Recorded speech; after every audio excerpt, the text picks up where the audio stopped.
Hello, welcome to today's edition of the Daf Yomi Nazir Daf 10. Thank you very much for your time, and I'm going to give a quick study guide of the key concepts in this Daf. Number 1, the prohibition of wine and grapes. A Nazirite, one who takes a vow of abstinence from wine and certain other things, is prohibited from consuming wine, grapes, raisins, and even products derived from grapes like vinegar. This is one of the core prohibitions of the vow. The Talmud discusses the extent of this prohibition, especially with regard to whether a Nazirite can consume grape-derived products like vinegar or use grape juice for ritual purposes. Number 2, the Nazirite's hair. Another significant aspect of the Nazirite's vow is the requirement to grow their hair and to avoid cutting it for the duration of the vow. The Talmud examines various scenarios in which the Nazirite might cut their hair and be required to shave it, particularly when completing their vow. There's also discussion of whether the cutting of hair during the vow period has specific ritual significance, ritual purification. When a Nazirite completes their vow, they must bring offerings to the temple in Jerusalem. The Talmud discusses the procedures for the end of the vow, including the purification process that includes shaving their heads, as well as bringing animal offerings such as sin offering, burnt offering, and peace offering. Number 4, the time frame of the vow. The discussion about the time frame of the Nazirite vow, with cases where someone might mistakenly think that they have completed their vow, or they wish to extend or shorten. The Talmud explores various contingencies in which Nazirite's vow might be altered or changed by circumstances. Number 5, Nazirite and tumah, impurity. The Talmud addresses the issue of how a Nazirite is affected by impurity, tumah, especially in the case of coming into contact with a dead body. A Nazirite who becomes impure must purify themselves and restart the counting of their vow. This is an important element of the Talmudic discussion as it impacts the duration of the vow and the sacrifice required. So that was the summary of the key concepts. So let's dive straight into the text. I'll just finish off the sentence from before. But he said, it is incumbent upon me to bring a meal offering from barley. It is incumbent upon me to bring a meal offering from barley. But if he said it is incumbent upon me to bring a meal offering from barley, since it is possible to explain that certainly this is what he said. If this meal offering that I have vowed to bring from barley is consecrated like the Omer meal offering, or like a meal offering of a sota, minchas a sota, this is a meal offering brought by a suspected adulteress, a sota, in Numbers 5:11-31. There's a suspected adulteress who sometimes brings her to the temple to undergo the biblical procedure to test her faithfulness to him, and required to bring a meal offering of barley flour, unlike most meal offerings which are bought from wheat flour. No oil or incense is added to it. Numbers 5:15. A handful of flour is removed from this offering, and the remainder of it is eaten by the priest. In Numbers 5:25-26, both of which are made of barley, it should become consecrated. And if it is not possible to volunteer a meal offering from barley, it should not be a meal offering at all. The Mishnah therefore teaches us that one nevertheless brings the meal offering made from wheat. Rabbi Yochanan holds that the difficulty raised by Hizkiah against his own explanation is inconclusive, and he need not have retracted it. If one said, this cow said, some authorities cite this mission as proof that if one makes his vow dependent on an event that he did not expect to occur, as is the case here, it is still a vow, despite the fact that this is considered a stipulation of surety, and that's not Shulchan Aruch Orach Chaim 562:13 and the Choshen Mishpat 207:19. See the B'or Hagor there. I am hereby a Nazirite if I stand up. Or if he said, this door says, I am hereby a Nazirite if I am opened. But Shammai say he's a Nazirite. The Beit Hillel say he's not a Nazirite. Rabbi Yehuda said, Amar Rabbi Yehuda v'chulu. A commentary on Nazirite on the next page, that Rabbi Yehuda certainly agrees with the case, with regard to the case of the door said. That cannot be comparing a door to an offering, since a door cannot be described in terms of an offering. However, Rabbi Rabbeinu Todros writes that in that case, one might render the wood of a door forbidden to him by a vow, in the manner of a standard vow prohibition, where an item is rendered forbidden by one comparing the item to an offering. Even when Beis Shammai say that the vow is effective, they say only with regard to one who said, this cow is hereby forbidden to me as an offering if it stands up.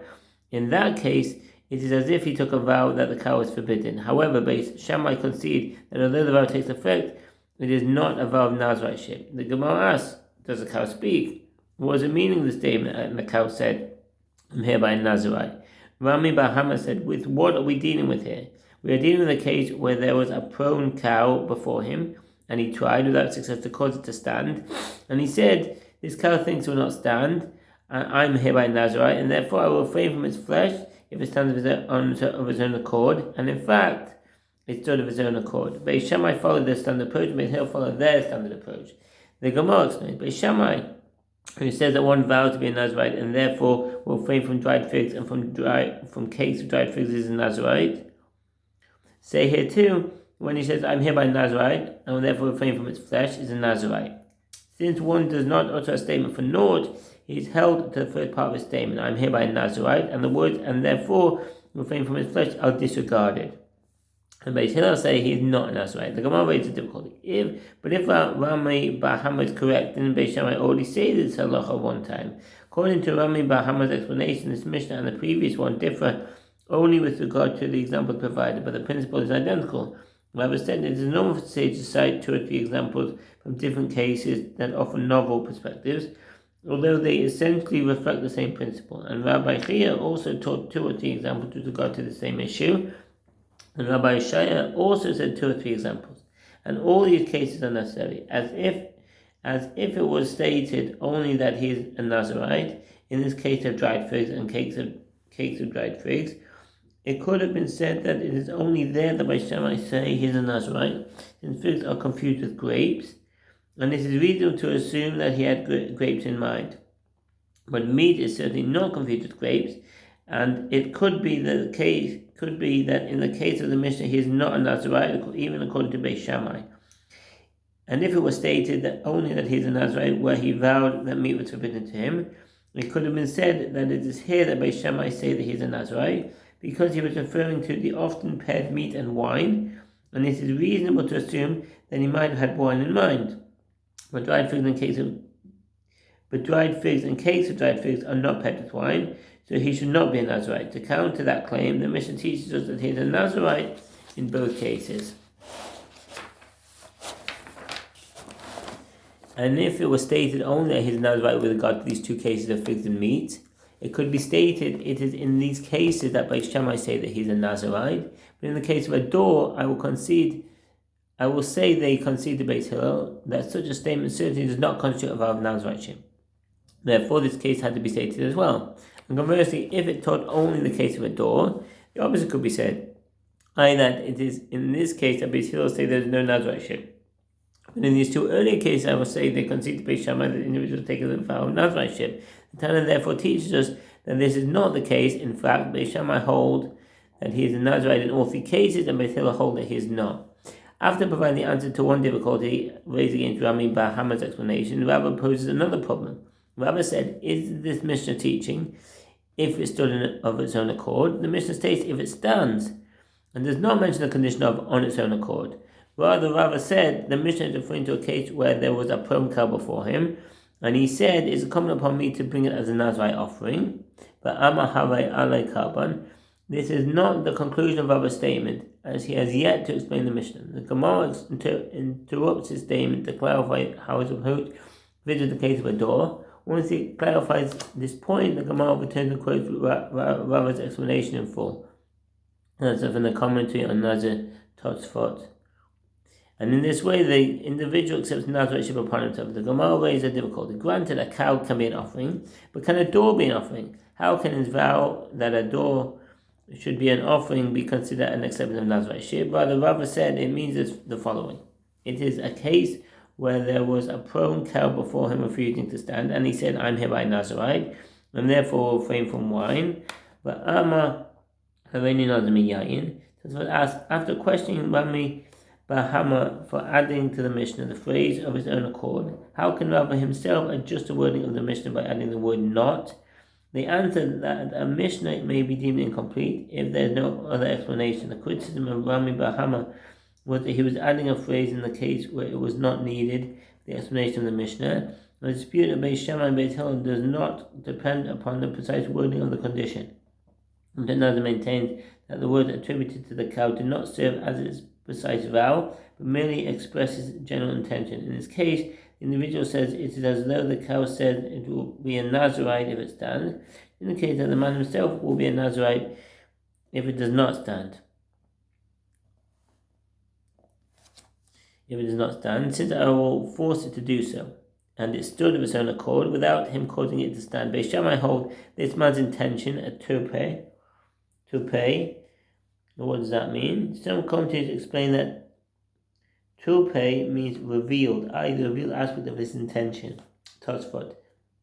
It is therefore similar to Torah of a document when it refers to the part of the document that explicitly summarizes its conditions. The Orach cites the slightly different explanation come to Nazir that to pay means the main part of his document, just as the Torah of a document is the most important section. The Rosh combines these two interpretations. Some commentators explain that to pay in this context means his main desire. Others assert that it comes from the Greek trope, meaning tendency or direction, the Orach and the Tosfot.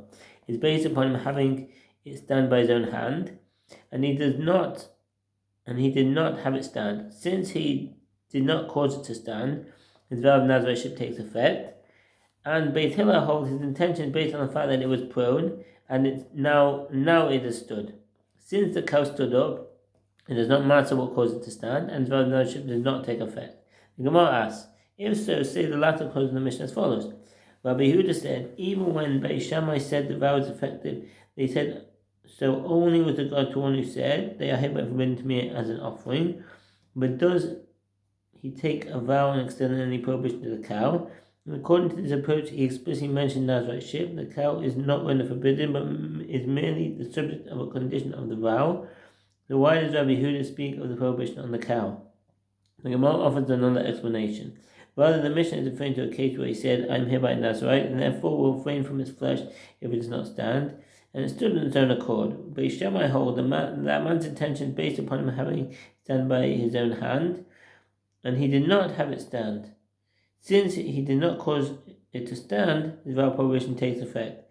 And Beit Hillel hold the man's intention is based upon the fact that it was prone, and is now stood, so his vow does not take effect. And do Beit Hillel hold that if the cow does not stand, he will be a Nazirite? But didn't they say that if one states, I am hereby Nazirite, and therefore refrain from the cow's flesh, he is not a Nazirite? Just as they ruled in the case where one states that he is Nazirite from dried figs. The Gemara answers, they state their opinion according to the reasoning by Shammai. According to our opinion, even if the cow does not stand, he is also a Nazirite.